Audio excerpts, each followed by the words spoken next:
Good evening. My name is Christian Jewell and I'm the manager of the Asia Pacific Design Library here at State Library of Queensland. So I'd like to commence by acknowledging the traditional owners of the land that we gather on tonight, the Turrbal and Yugara people, and pay respects to their ancestors who came before them. I'd like to welcome you to our last UQ Architecture Lecture Series for 2013. Lewis is going to offer a few thank yous at the end of tonight's lecture, but I'd like to start off firstly by thanking the University of Queensland School of Architecture for continuing to support this partnership and for making this lecture series possible, and particularly Lewis Fiducci for coordinating and curating this series.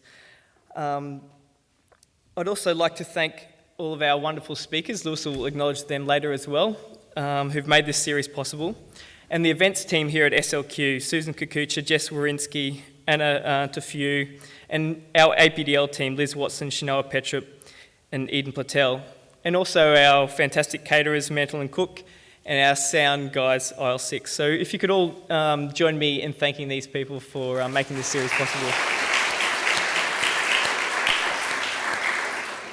And I finally want to thank you, the audience, who have supported this lecture series this year. We started 4 weeks late after the Easter period, and we've just been so overwhelmed by the support of this series. It's really encouraging, and it just goes to show how important this is for the Queensland design community. So we thank you for continuing to support the series and turn up every week.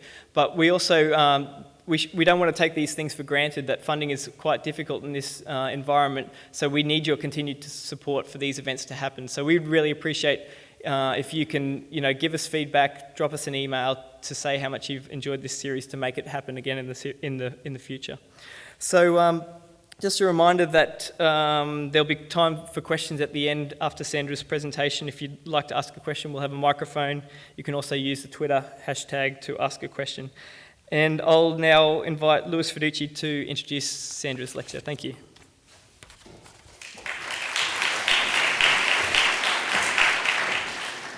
Thanks, Christian.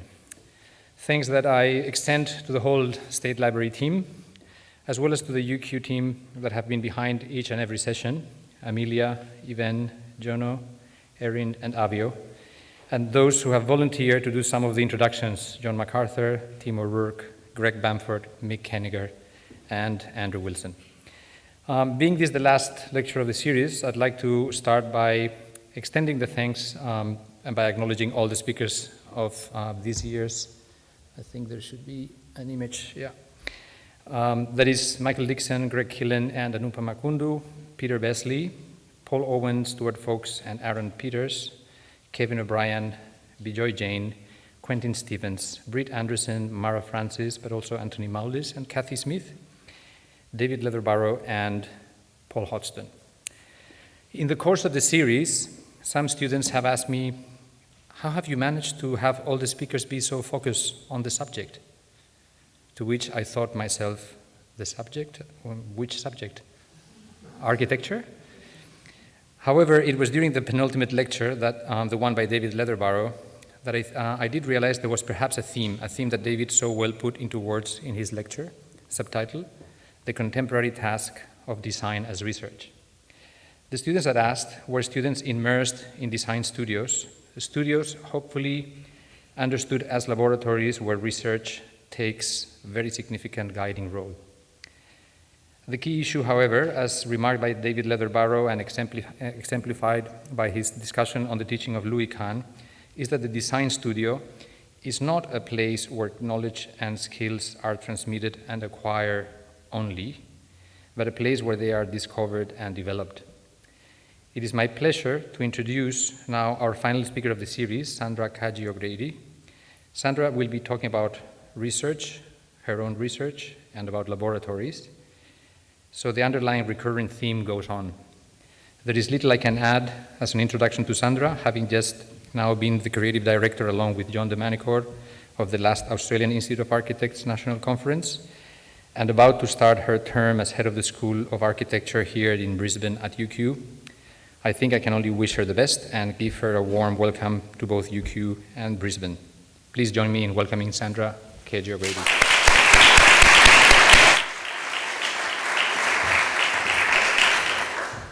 Thank you, Lewis. I'm going to be speaking tonight about a single building, but I could have chosen one of a number of buildings. So the point of the lecture is not in fact really about this particular building, but about what it reveals of architects, their ambitions, and particularly around their ambitions with science and buildings for science, which has been the subject of my research for a couple of years and will be for a couple of years more. When cultural artefacts such as buildings are awarded prizes in competitive situations, jury citations and reportage tend towards hyperbole, perhaps to counter the absence of any absolute and shared criteria of quality.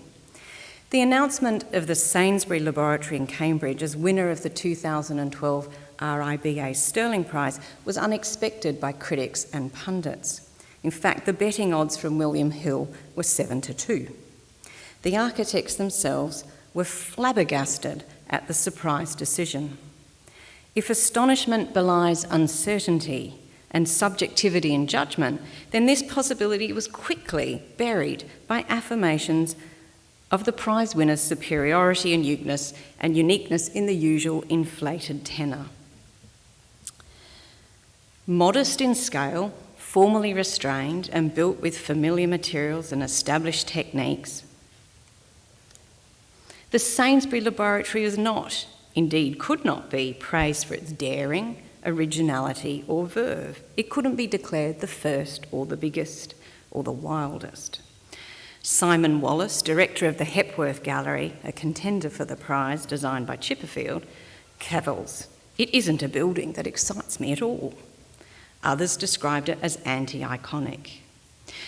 Nor would it have been possible to ascertain or award the liveliness of its workplace culture. In 2012, 2 years after opening when I visited, 3 of its 4 laboratories were unused. The climatically controlled growing rooms in the basement were empty, and the herbarium with its valuable plant archives was yet to open. The applause then was characterised by different assertions, particularly 2 repeated assertions that are only indirectly related to the criteria of the prize, that the criteria being its contribution to the evolution of architecture. The validity of the jury's decision and the limitations of evaluating buildings based on short visits made early in a building's life, however, is not my concern here. Sorry. What is of interest are the ideas about laboratory architecture that were aired following the conferment of the Sterling Prize. So while I don't think the building in itself contributes much to the evolution of architecture, it presents refinement rather than challenge, I'm going to use it as a way to open up other questions about architecture's engagement with experimental science. The first proposal found in the discussions after the Sterling Prize announcement is that the building has architectural merit despite its utilitarian function. That a laboratory had trumped a gallery, a theatre, an Olympic stadium is met with amazement. Oliver Wainwright for The Guardian enthuses that Stanton Williams has recast what might once have been an anonymous prefab shed housing a functional stack of labs and pipes into nothing short of a temple to botany. The engineer on the lab comments, "This is, after all, a laboratory." The second related claim is that the Sainsbury Laboratory is unique amongst contemporary laboratory buildings in that it liberates the scientists from a previous state of solitude to a new condition of social connectivity and collaboration. It is entirely unlike most research buildings, says Wainwright, a far cry from the usual warrens of endless corridors and closed doors behind which new discoveries are squirreled away. Stanton Williams has reinvented this difficult typology. The jury proposed that the project celebrates the laboratory, an unloved type where boffins are thought never to look up from their experiments or talk to one another. Now, neither of these claims is defensible. Beginning with the James Clark Centre for Bioex at Stanford University by Foster, a recipient of the Pritzker Architecture Prize, the research building for science has been anything but an unloved type. Celebrated architects and fellow laureates of the Pritzker, Frank Gehry, Raphael Moneo, and Zaha Hadid, are responsible for, respectively, the Starter Center at Stanford University, LISC at Harvard University, and Biopolis in Singapore. Pritzker laureates Moneo, Tadao Ando, Fumihiko Maki, Alvaro Caesar, and Kazuo Sejima and Ru Nishizawa have each designed laboratory buildings for the Basel campus of the pharmaceutical giant Novartis. Herzog and de Meuron, 2001 laureates, have a laboratory under construction at Novartis and have recently completed another for the rival startup Actelion, also in Basel. Presumably, these architects were not commissioned because they could deliver a no-nonsense functional laboratory. They'd be too expensive for that. It is not just that laboratories are being designed by leading architects. They have become sites deemed worthy of architectural investment. Thus, a capable practice lacking Starchitect credentials, such as Stanton Williams, can remedy their prior absence on the Stirling Prize shortlist through this building type.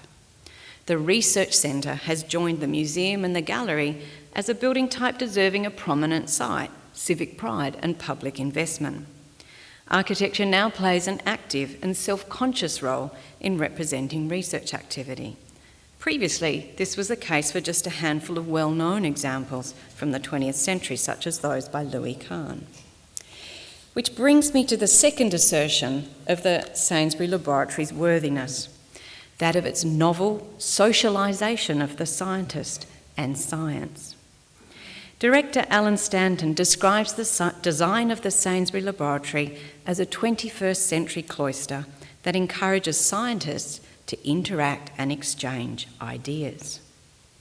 Two scientists working on two pieces of research could bump into each other in the corridor and have a eureka moment and say, "My God, there's the possibility of some really interesting scientific breakthrough here," he claims. Quite often, accidents are important in science as they are in creative endeavour. The building is there to try to ambush scientists into meeting and talking. Interestingly, the belief that the wave of new laboratory buildings will provoke collaboration and discovery is universal. Professor Kim Nasmythe, head of the Department of Biochemistry, believes the new biochemistry building at the University of Oxford allows conversations to happen that wouldn't otherwise take place in 1,000 years. On completion of Moneo's LASC project in 2007, Harvard University emphasised the building's role in facilitating the exchange of ideas. The aroma of Pete's coffee from the well-stocked cafe permeates the building, and there are sunlit collaboration areas on the upper floors. Physics professor Charles Marcus said he believes that the many places for discussion in LISC serve as a catalyst for scientific progress. MIT Starter Center is similarly described by one architectural critic as throwing people together so that every researcher has a shot at encountering the person he never thought of, who turns out to have a skill that's needed. Given its ubiquity, it's curious to find that many organisations and architects boast that the collaborative setting and ambition is what sets them apart from peers and predecessors.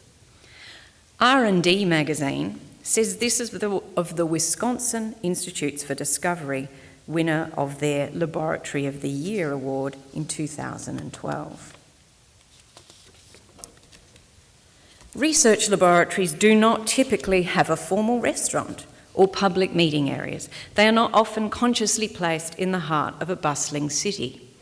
Even less common is a laboratory that welcomes the public inside, even into its research wing. And unprecedented, perhaps, is to pitch the laboratory's wide open spaces as a gathering place for the general public who can enjoy a musical performance and a fancy meal. Lab of the Year 2010 winner, the Plant Conservation Science Centre in Chicago, was similarly described thus by R&D magazine. Until this building, planners and designers only gave lip service to public outreach features in lab buildings. Now, I could go back through the winners of the Laboratory of the Year award right back until about 1996, and you'd see the same thing being claimed every year. Very short memory, in fact, is going on in this magazine and the awards. The expectation that collaboration will ensue from a conventional set of spatial strategies, illuminated by sunlight and perfumed by coffee, is unsupportable. Laboratory ethnographies such as Latour and Woolgar's influential Laboratory Life, the social construction of scientific facts from 1979, do not suggest the drama of strangers engaged in an unexpected but wildly fruitful conversation on a stair landing. Instead, they record discussions between scientists at the Salk Institute, arduously working their way slowly towards consensus about what has been observed in the laboratory. Science history too tells us that the critical moments of insight occur within the context of sustained effort amongst experts in the field. Many of the celebrated discoveries that have been narrated as accidental or fortuitous, for example, the discovery of penicillin or the structure of DNA, were in fact built on incremental insights by scientists in multiple laboratories, frequently in different nations over decades, which is why their authorship is often contested. Now, there is a longer history to the belief in architecture's capacity to elicit face-to-face conversations that will lead to scientific discovery that I'm not going to detail tonight, other than to say that it lies partly in recommendations made by space syntax academics Hillier and Penn in the early 1980s, recommendations that considerably overreach their observations of laboratories. They observed 2 laboratories. It is fuelled by a broader shift in management theory from questions of productivity to innovation that has seen workplaces of vastly different program investing in spaces for informal socialisation and play. Now, the security and containment needs of lab bench research frustrate the ambition to boost the flow of users. These are buildings where you simply can't have the kinds of flow that an advertising agency might demonstrate. The desired socialisation between scientists from different disciplines or researchers working on different projects is then staged outside of the laboratory proper. Characterised by cafes, lounges and open meeting rooms, flanking internal streets and atria, the laboratories themselves, always bordered by glazed walls, are wrapped within a layer of program that is theatrical and essentially itself experimental. When first I encountered the enthusiasm amongst scientist clients for these spaces, I wondered at how a community that professes unwavering commitment to evidence could be so indifferent to the lack of empirical longitudinal data on the success of these spatial strategies. There is in fact no post-performance research that has been done on these buildings for all sorts of reasons which I won't go into tonight. It'd be very difficult to do. Indeed, when I analysed 3 Australian laboratory buildings closely, it was apparent that scientists were not able to wander from lab to lab or from floor to floor, nor did they utilise their club-like lounges. So these are diagrams from 3 of the buildings I looked at, one which is actually on the UQ campus. This one down the bottom here is the Queensland Brain Institute. And the diagrams just show the laboratories as a purple block and the circulation and atrium and social spaces as a green block. Somehow the colours washed out of them. I'm not sure what happened there, but they're just very simple diagrams just trying to show that relationship. The scientists that we spoke to complained about having to swipe their way from space to space. They found eating at the desk an exercise in rebellion against management imperatives to connect.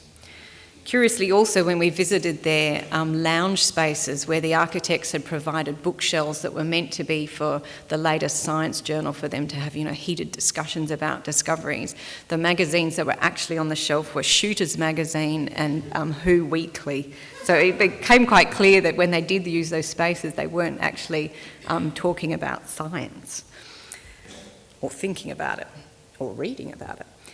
It became clear from this research that the representation of scientific collaboration is in fact the primary aim of the new laboratory buildings. More meaningful exchange of ideas was being carried out virtually and in peer review publication at conferences and venues, places other than the workplace.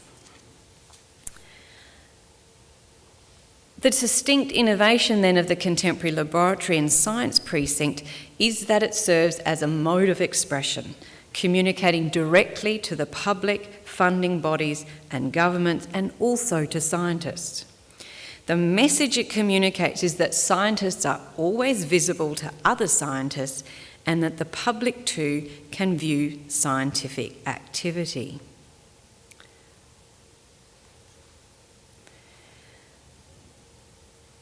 So these are the kinds of images that are promulgated about what scientists are doing. Generally, these are models posed for the photographs. I like to track in the buildings where you see architects from the architect's office posing as scientists. That's always a special thing to discover. The labs, Wainwright reports in The Guardian, are generous and airy, flooded with natural light from curved funnels with glazed walls which let other people see what's going on. Located in the grounds of the Cambridge University Botanical Gardens, it is, not sure how to do this, oh yes, the building is here. There are two entries, there's one from this street there and the other is from the park. Where's the park entrance? There's one there. Okay.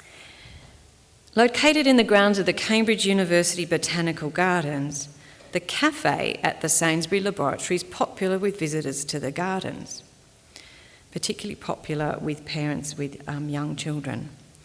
Over tea in the cafe, it is possible to discern the laboratories, since they are separated from the corridor that rings the courtyard by floor-to-ceiling glazing. While from this distance, and so obscured by boxes of tea, it is not possible to glean what research is taking place, it is apparent that scientists can see each other. The Sainsbury Laboratory also hosts numerous outreach events, summer schools for secondary students and training for their teachers, open days for the public and lectures and workshops to coincide with science festivals. Its stately auditorium, generous reception rooms and spacious grounds on the first floor are regularly used by the university for unrelated functions.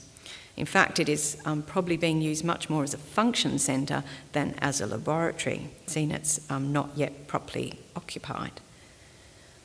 So you can see this is the ground floor plan, and the dark areas are the areas that are nominally for the public. In fact, the public can just get into this cafe space. The courtyard is out of bounds for them, but when there are functions, this space is the auditorium and the foyer would also be used.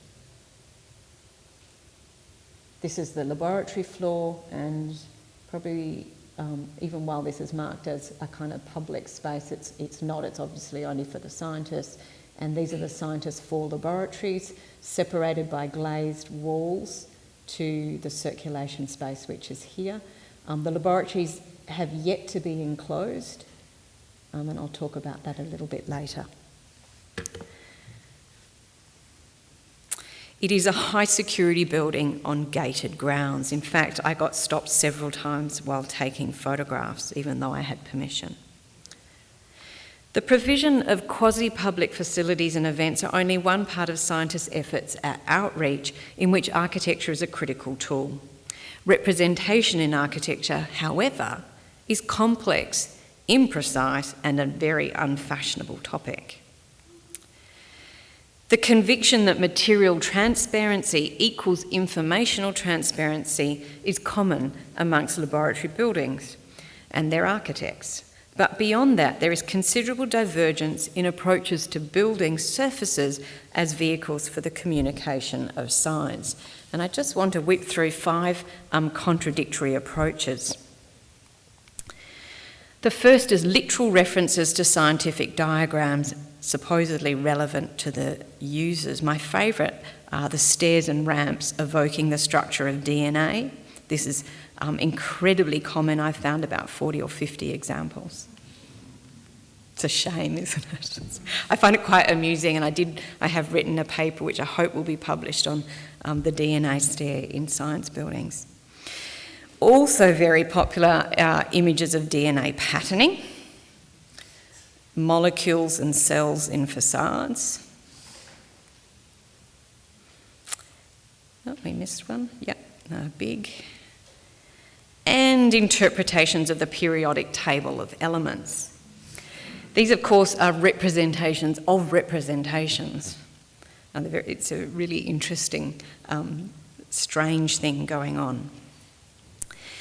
The second group are ones using fragmented and visually chaotic forms. So obviously Geary's Starter Centre, and there's a number of others,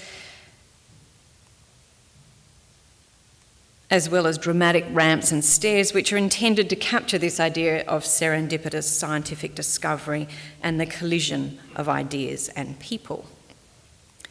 A third group exhibit overt celebration of the technical nature of the laboratory through exposed ducts internally or externally. So we get a lot of this. Or sleek high-tech skins in emergent materials. A fourth set are characterised by allusions to the mysteries of the universe or to the temples and monasteries in which life's mysteries have been traditionally contemplated. I'm only going to show you one of these. I'm planning to visit it soon. It's Charles Correa's The Centre for the Unknown in Lisbon.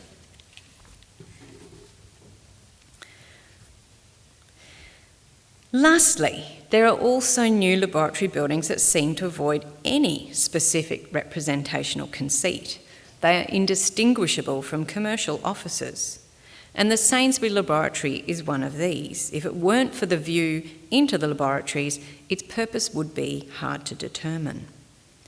The building is orthogonal, its proportions traditional, and its upright rectangular columns are closely and regularly spaced.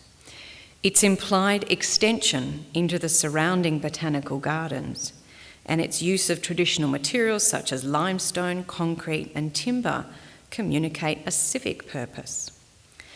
The inclusion of a shallow frieze of plant-like forms etched in stone by artist Susanna Heron on an internal wall visible from the auditorium could just as easily refer to the bucolic park setting as to plant research.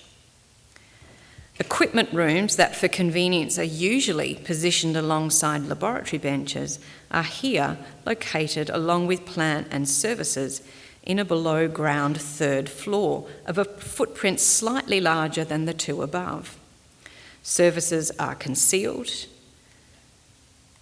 and it could well be the regional headquarters of a bank or government department, perhaps a cultural institution. The architects propose that the layout emulates Cambridge's colleges, and one defence of the building's material and formal choices is that rather than setting out to conceal its purpose in any sinister way, it responsibly redresses the context of the historic town. Now, of course, there are theoretical grounds against which we might contest the idea that new buildings should be contextual. But even on its own terms, there are weaknesses to this case. Cambridge's urban context is by no means homogeneous. Its extant architecture dates from the 12th century round church of the Holy Sepulchre and includes splendidly accomplished as well as banal examples from every subsequent decade. Just a few.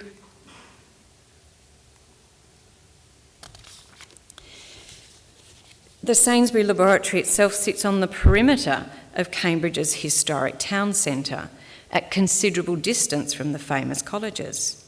Glass houses, sheds, a tower. Wow, sorry, this seems to have a mind of its own.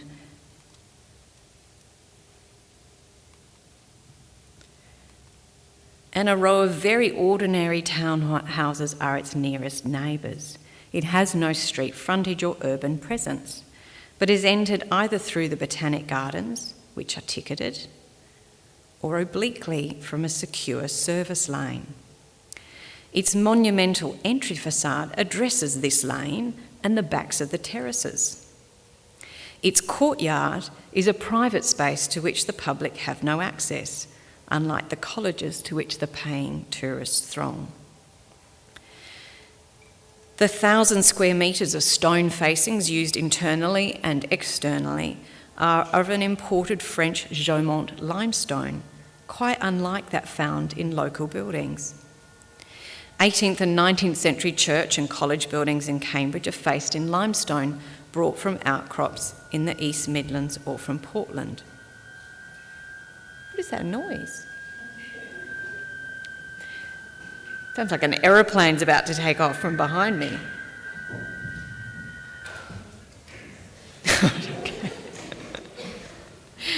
All right, I'll keep going.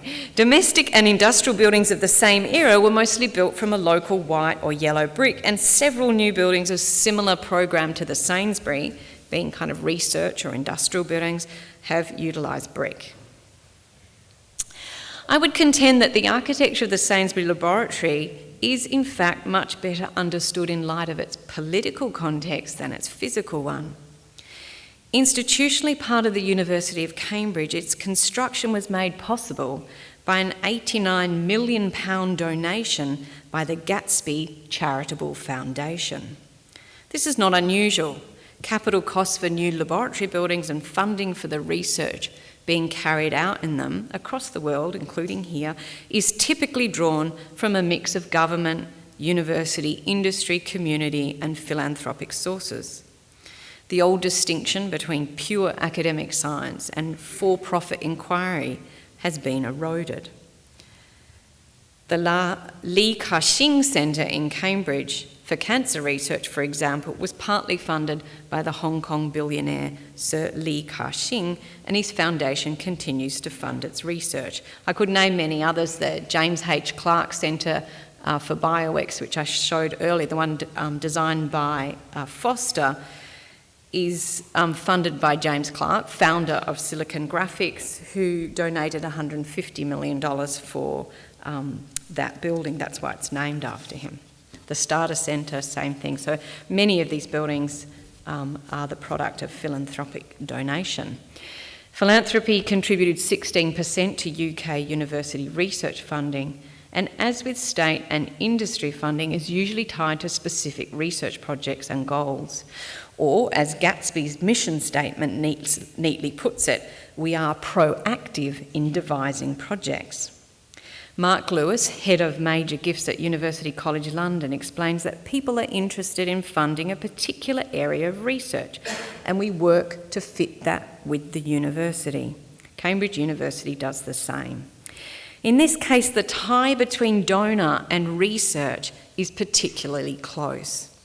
The Gatsby Foundation was established and is led by David Sainsbury, great-grandson of the founder of the Sainsbury's supermarket chain, and a former chairman of the company in which he retains a significant share. In 1997, having made the largest private donation to the Labor Party in its history, he's still not been outdone, David Sainsbury had the baronetcy of Turville conferred on him by Blair's government. The following year, he was appointed as the Minister for Science and Innovation, a position he held until 2006. He was elected Chancellor of the Cambridge University in 2011. This is his election campaign in which he refers very pointedly to his donations to the university. The BBC News wryly observed that as a graduate of the university, Lord Sainsbury was a front-runner for the post, But, says the BBC, he had the additional advantage of having donated millions of pounds towards a science research centre opened by the Queen. Plant science research has been a beneficiary of David Sainsbury's charitable objectives since the 1980s, and the particular research focus of the laboratory at Cambridge is in studying and developing to commercialisation genetic modifications to improve the resistance of agricultural plants to disease. Sainsbury has advocated for GM foods as a Member of Parliament and as President of the British Science Association. Sainsbury's portfolio of shares includes Diatech Limited, the company which owns worldwide patent rights over a key gene in GM crops. Diatech's CEO, Chris Stone, is a trustee of the Gatsby Foundation. The Sainsbury family office operates through a holding company called Innotech Investments, who in turn have a substantial stake in Paradigm Genetics, a partner with Monsanto. Through his Gatsby Charitable Foundation, Lord Sainsbury funded biotechnology in our food chain. This was the John Innes Centre's UK Schools project on GM. Professor John Gray from the Department of Plant Science at the University of Cambridge is also a member of the Science Advisory Panel of the Gatsby Charitable Trust. There is a clear convergence between Sainsbury's business, political and personal interests, and his financial support of the construction and ongoing research facilities of the Sainsbury Laboratory. This has attracted the attention of activists, some might call paranoid groups, such as Lobby Watch and Powerbase, who fear abuse of privilege and influence, and also it's attracted the mainstream press. To be fair to Sainsbury, he has never concealed his commitment to GM or his financial backing of the Sainsbury Laboratory. I mean, it's named after him, it's hardly hidden. His views on the relationship between government and industry were published in 1981 in a book called Government and Industry, A New Partnership, published by the Fabian Society, a British socialist organisation affiliated with the Labour Party. Although there are convincing arguments that world hunger is not in fact connected to food shortage, but are political problems to do with distribution, I'm not interested here in the value of genetically modified food research or in questioning the ethics of Lord Sainsbury's activities. Rather, I want to emphasise that the building's research program at the time of its commissioning, and still, is controversial, as is its well-known patron. Describing itself as an independent plant science research institute is a bit rich. The work being carried out in the Sainsbury Laboratory is a subject of optimism and alarm, as is a great deal of research in the life sciences. It is the public's intense interest in the experimental sciences that sets laboratory buildings apart from offices. They may look like offices, but they are not. Changes in the visibility, accessibility, organisation and expression of laboratory buildings responds to the shifts in the standing and ownership of scientific research over the past 2 decades. Architecture's value then lies not in furthering actual collaboration, but in representing the scene of research as collaborative, socially engaged, transparent and accessible. The development of more complex science, understood only by a few and taking place in private places, fuels a persistent and popular view of the scientist that is oddly akin with the alchemist of old. The scientist is a man alone, and in the depictions of science fiction, historically extending back to Mary Shelley's 1818 novel Frankenstein, his solitary and secretive habits are deeply suspect. Herbert West has a good head on his shoulders and another one on his desk. The fictional portrayal of scientists is one of obsession, preoccupation, and social maladjustment. This image of the secretive scientist haunts Wainwright's reference to the usual warrens of endless corridors and closed doors behind which new discoveries are squirreled away. Now, if an architect and critic such as Wainwright, who's very accomplished, a very good critic, can be ignorant of the way in which contemporary science is carried out, then it is no surprise that scientists are pursuing explicit representations of their profession as collaborative, collegial and transparent.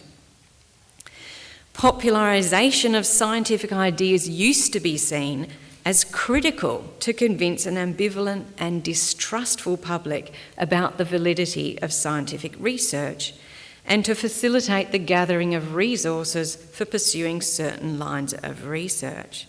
Now, Lord Sainsbury knows that this is not necessarily the case. Indeed, the less the public know about science, the more enthusiastic they are. So there was some research done which proved, it looked at 15 European countries, and those where the public knew most about scientists were most fearful, those that knew less were most optimistic about it. Those laboratory buildings that attempt to convey their purpose with facades sporting images of cells or colliding fragmented forms may be ill-advised in this regard, whatever their architectural merit in other terms. The situation is obviously a delicate and difficult one. For corporate science, the risk of societal objection to product or research lines is one of the highest risks to profit and can only be addressed through controlled communication. For an organisation such as the Sainsbury Laboratory, involved as it is in one of the more contested areas of scientific research, the risk is met by reassuring architecture in a building located in a garden setting. Societal objection is averted through the materiality and formal expression of the building. Its conservative formal language, reminiscent of neo-rationalist Italian projects of the 1960s, speaks to the past, not the future present of heavily bioengineered agriculture. It conveys permanence, civility and stability in contradiction to a research program that its patron defends by brandishing the spectre of global famine and unrest at unprecedented scale. It speaks to local concerns and architectural places and satisfies the scientist's need for a palatable image of civic responsibility. The distant views afforded the public of the laboratories reveal nothing, yet assert transparency of information and collaboration between scientists. Glass walls in the publicity photographs are rendered so insubstantial that the division between the world outside and the one within is denied. Of its hidden basement, the public have no inkling. That's it.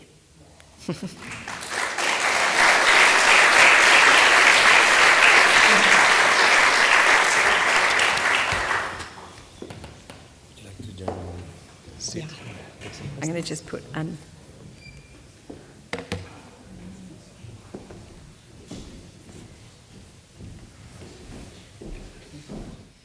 have the lights on.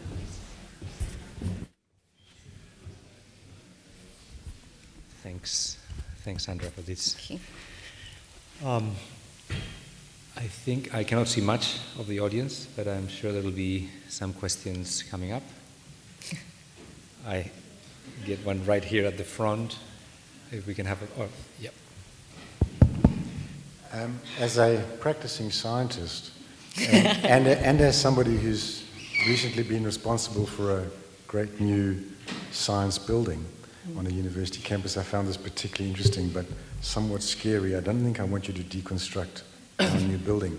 My question, though, is about, I was really intrigued that you said nobody has done any research on the effectiveness of these spaces, on research outcomes.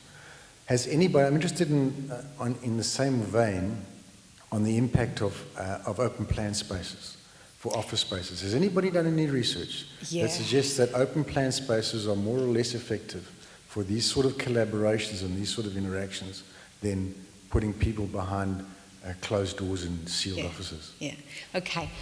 There's a couple of really interesting things going on, particularly in the university buildings. So collaborations between research teams are usually initiated by senior staff, the leaders of the laboratories.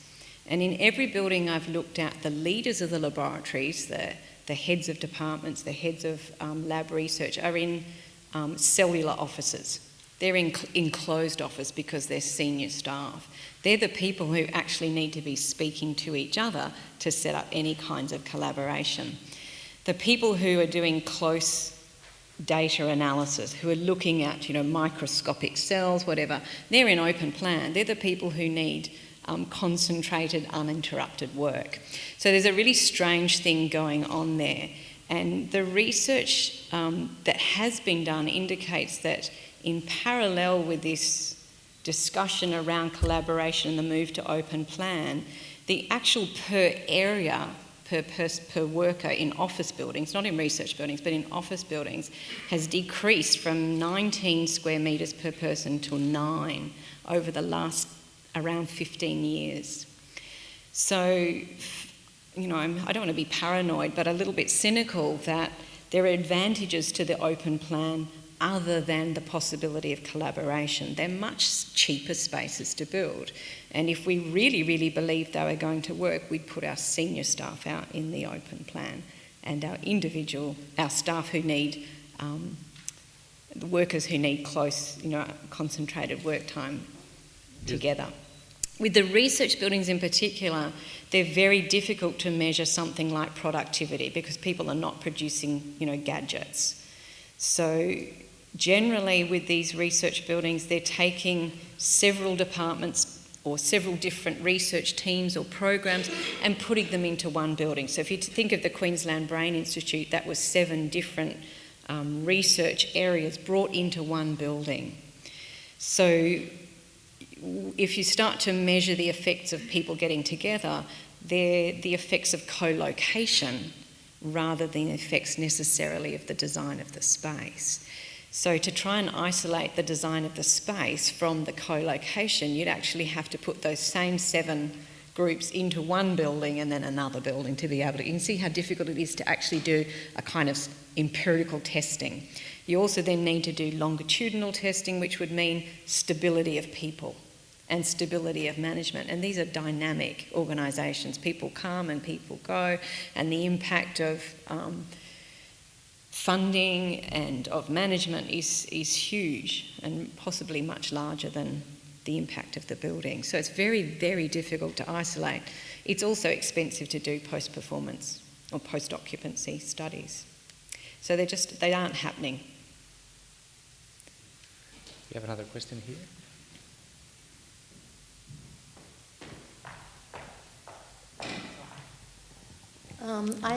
Sandra, I wanted to ask you about the part where you categorized the architects' attempts to symbolically represent all this DNA and all that kind of thing. I just wanted to know whether you categorize this based on the architects'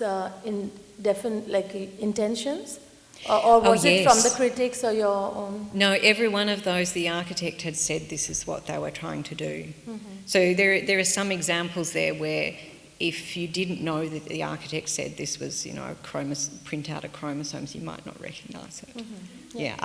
Others are so obvious that you do, but in every case, they are declared intentions. Mm-hmm. I think we have a question up there.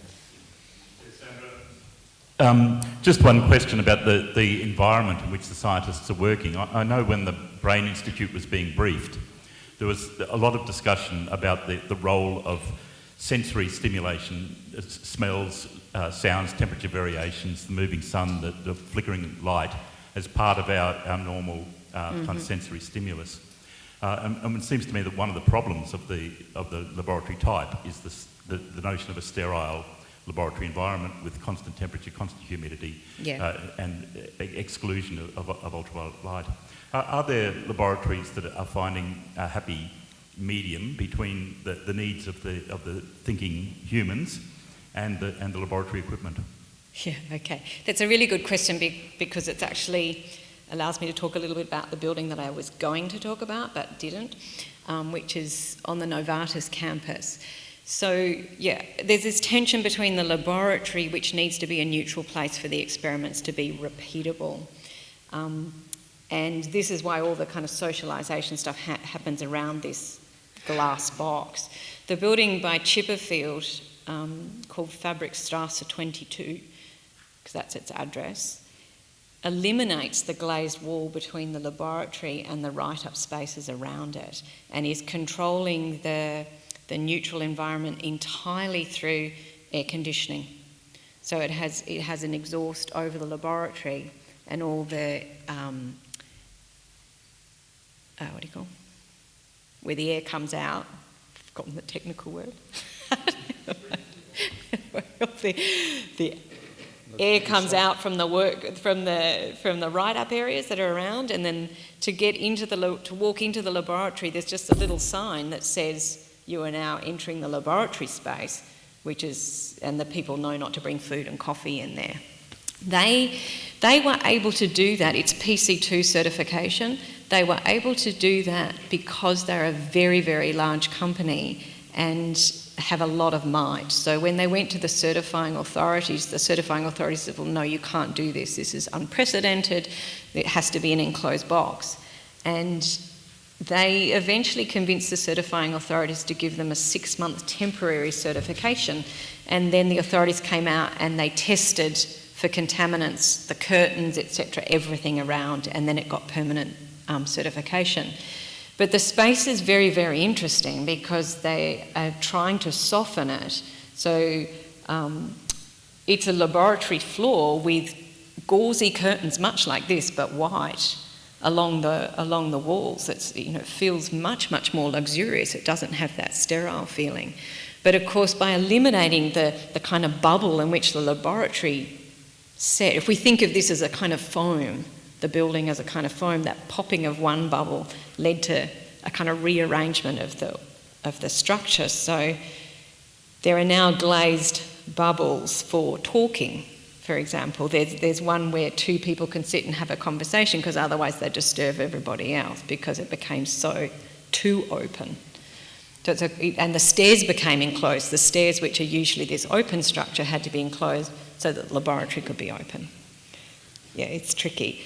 But most of them are trying to deal with it by the views out of the laboratory are across other spaces to the outside. Okay. Yeah. I think we have another question from Anthony. Yes. No? Yeah. Sandra, I was just going to ask your observations about the public spaces in buildings and their theatricality. Oh, yeah. And if we look at this building, it also exhibits this theatricality of public space. So I'm just thinking of that as a general phenomena of architecture today. And I wonder what that said about typology. The lab building as a type, and about the crossovers that now happen because of the theatricality of public spaces across many types. Yeah. So I wonder if you had any reflections about that. Yeah, many of them are structured like this with a kind of atrium in the centre and the laboratories as glazed. There's a glazed wall around the outside and you can see the laboratory work. I think what interests me is the discussion around that public space. That the insistence that the public on seeing that will understand science, will glean something about its through the transparency. Where of course the public don't understand anything. You don't look at what's going on a lab bench and unless it is a head in a bowl, you really don't know what's going on. Yeah. So that theatricality, it's quite similar, but I think it has a particular intensity or pertinence in the science buildings because of their controversy.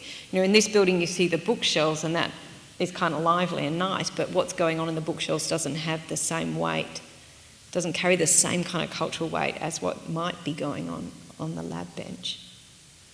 Does that answer your question? Probably not. Yeah. So I just had a philosophical question for you about the funding of these research centres. You mentioned about Lord Salisbury earlier with his sort of agendas or something like that, and also a few weeks ago it was mentioned that Khan disagreed with government funding for research centres, because the government also have sort of their ideas. Absolutely. So who would you believe, who or what organisation could fund research centres without having their own agendas? Yeah, I don't believe anyone's going to not have their own agenda. That's really not believable, whether it's government or state or philanthropic or communities. There's always an agenda. So, for example, there are a number of interesting research laboratory buildings where lobby groups have. For example, one of the ones I looked at, the Lowy Cancer Research Institute, one of the clients for that is the Children's Cancer Centre, which was set up by parents of children who had cancer. It was set up in the 80s, and they did a lot of fundraising. And that fundraising is for research, for future children. So, we can feel very good about that, right? Because that seems correct, but it's no more correct than whether it's government or philanthropic. My point is really that when we evaluate buildings simply on their formal criteria, as goes on in any kind of competition situation, we're not discussing them in their full cultural context, and architectural criticism needs to do that. So I'm not really so concerned about I'm not really anxious about where the research funding is coming from, other than that we need to understand it and need to recognise it as part of the subject that is that building. When we look at that building, that should be in the frame when it's usually not. I have one question. I think there is a couple of there. In terms of it seems to be clear that it's not the architecture that you're claiming that has the success in whether a science building is successful or not. That is not relying strongly on that. What is the contribution that you think that a firm like Stanton Williams has done for an architecture prize to actually be given, as opposed to Pritzker architects, not being? What is that contribution from an architecture point of view of these architects?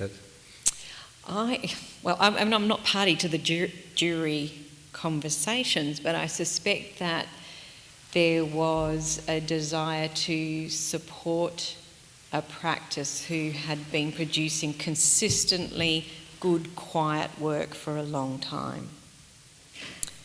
So I think there was I don't know that, but I suspect their time had come. They had not been shortlisted with some other buildings that had been on long lists, and I think it was. But you do think that it was strictly architectural concerns that actually made that building, receiving of that award, as opposed to. What other concerns would have got it the award? No, other than politics, which is always present, right. Always present. But it seems I to don't be know implied that. in some way, but I think that it is. Oh, I think also, I guess the other context is that the UK's professional scene is very conservative. We always have this impression from what we see coming out of the AA and the Bartlett that it's this place of wild experimentation, but outside of those two institutions, it is deeply conservative, and the value of tempered modernism and the kind of regional historicist inflection is very popular. I think it was. I think we have two more questions up there. Having worked on a few laboratories in Australia, I just wanted to find out which were your particular favourites in Australia and how they compared to the UK. But also, I just wanted to, based on the critique that you made of Stanton's building, whether when we look at research buildings, we should be thinking of them in terms of their functionality more than the actual sort of aesthetic design, because laboratories are very services-intensive buildings, and you can't get away from that. That's what makes them actually work. So should we be looking at functionality more than spatial and aesthetic presence? They're very challenging buildings, and that the functionality, if I just comment with Stanton Williams, You saw the 4 laboratories were a single space, basically. They weren't separable. That's already a problem, as you can imagine. It's only got PC1 certification, and which is not suitable for anyone working with genetically modified materials. So it's fine when you've got 3 PhD students and they're not doing very much. But now they've attracted somebody whose research is in the area that Sainsbury wants it to be, and he can't work in those laboratories. He's in a cupboard. You know, they've had to retrofit a space to make it suitable for someone doing work which has a different containment level, and in no time at all I would predict that those 4 laboratories will be separated, because their function as a single laboratory just doesn't work. For security between different research teams with different funding, you know, buying their materials through different sources, it won't work. So this question of function, the function of the laboratory space itself, is always at odds with this other desire, which is about the socialisation. The two things just don't mesh very well. I don't know if that's your experience in the design of them, but it's a very difficult thing to try and pull off. As for my favourite laboratory building, I don't know that I could venture that. You know, because I don't sort of approach them with the sense of a favourite or not. They're always way too complex to, you know, to kind of go, well, that's the best or that's not. And that sounds evasive, but it's not how I'm approaching them. John. Sandra, it's probably a good time to ask then, what's the building behind you? Okay. And do you like it better than the Sainsbury building? Yeah. No, I wanted to show you this. This is a building in Berlin at the Free University, and it is a animal research centre, so it has the rats in it. It's referred to by the Berliners as Mausbunker, which basically means the mouse's bunker. And obviously it's a brutalist building. And I thought it kind of problematises some of my arguments about representation, because the representational intent here is absolutely clear. It's basically, you know, I was going to swear, what's another way of saying F off? But, you know, it's a building which says, do not come here, you'll be shot. But yet, of course, there were lots of brutalist buildings which were equally prickly, which were for theatres or libraries. This one's kind of, you know, maybe it's a little bit tad more aggressive. So there's a kind of problem with looking at the representation of the science buildings in the categories that I have, because of course they're also touched by stylistic concerns, which are historic and variable. And what was appropriate for laboratory buildings in the 70s is not considered appropriate now. So this kind of attitude where you would be defending and making it very clear that you're concealing something is not what's going on. Yet every single one of those laboratory buildings that I've showed today, except for the Sainsbury, has animals in them, has animal testing in them. So, you know, they're all, he's the public, etc., and then you've got rodents, or in the case of the Novartis campus, monkeys and dogs, and the public has no idea of their existence. I think you're absolutely right that the issues about public faith in science are really big issues. How you can have a public debate about that. I think you've spoken about that very well, but I wondered about some other sort of lighter issues about architectural representation that aren't particular to science buildings. I mean, it did strike me that some of the buildings that you showed have characteristics of many university buildings in the humanities or in any part of the university. And there's a different, I think, perhaps uncomfortable issue there about universities and knowledge as lifestyle, and a certain kind of privileged lifestyle that at universities one can spend one's day sipping coffee and somehow the knowledge will come in your ears without doing any kind of work. And that people can dress down and wear sand shoes with white spots on. You see what I mean? That does seem to me that compared to the 70s and the brutalist architecture in Cambridge, is a great brutalist architecture. The Free University building would probably be more contextual in the kind of elegance of the Sainsbury Centre, which is very un-Cambridge. But you see what I'm saying? I think there's perhaps another issue there about what we make of education and the value of education and what the image of education in universities are, per se. Yeah. I'm not sure how to answer that because I think that was a really interesting comment more than much of the question in it. I think this question of representation in architecture is very troubling, and we've lost the capacity in architectural theory to talk about it. So we don't have a raft of theorists trying to talk about it at the moment as we did in the 70s and 80s. Yet architects themselves, in the profession, are, blithely going on making representational buildings, figurative buildings, overtly representational buildings because their clients demand it and the context demands it. So it's not a question we can avoid or ignore. And when you gather the buildings with the DNA together, it's kind of laughable in a sort of embarrassing way, but actually really critically symptomatic of some of the issues that we have. Whether we're in education or elsewhere, that very literal surfacing with this is what the function of the building is, this is what my users are dealing with, therefore I'll put that on the surface. It's very strange. I have a question. Yeah.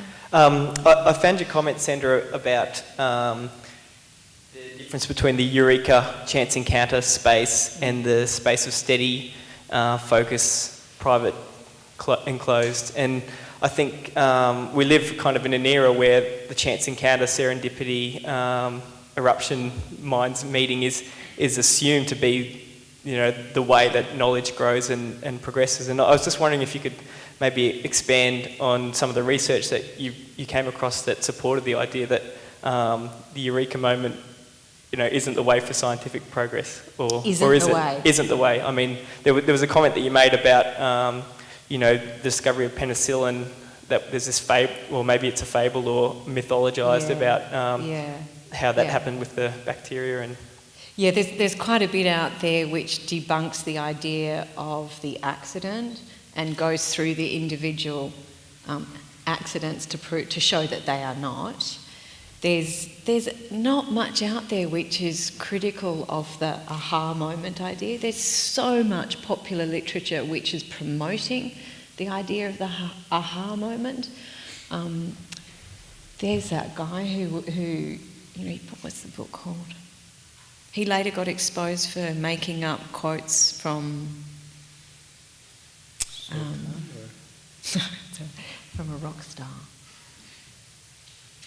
Anyway, it doesn't matter.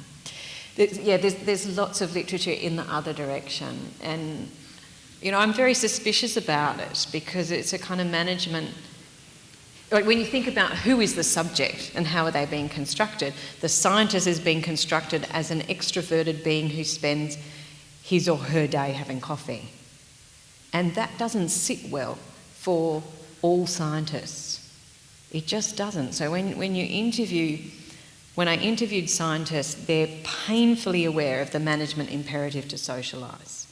And for some of them are comfortable, and others, when you ask them an innocent question like, where do you eat your lunch? They're like, oh no, I have it at my table. Don't tell anyone. This kind of stuff. And it's bizarre because, they might be doing their work very well. So this idea of the extroverted, chatty, socialising person as the best worker is a very strange thing, and a very strange flip from a management focus which used to be all about productivity and efficiency and don't get up from your table and walk around chatting. It's interesting perhaps that they're called Eureka moments because I have the sense that that happened in a bathtub. The Eureka moment, so not very public. Yeah. Are there any other questions? I think please join me in thanking Sandra for this lecture.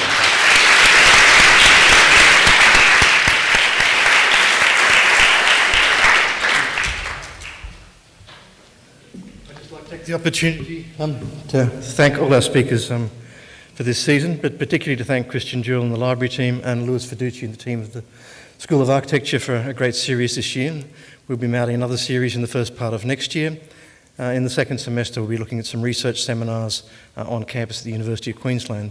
So join us there or see you again here next year.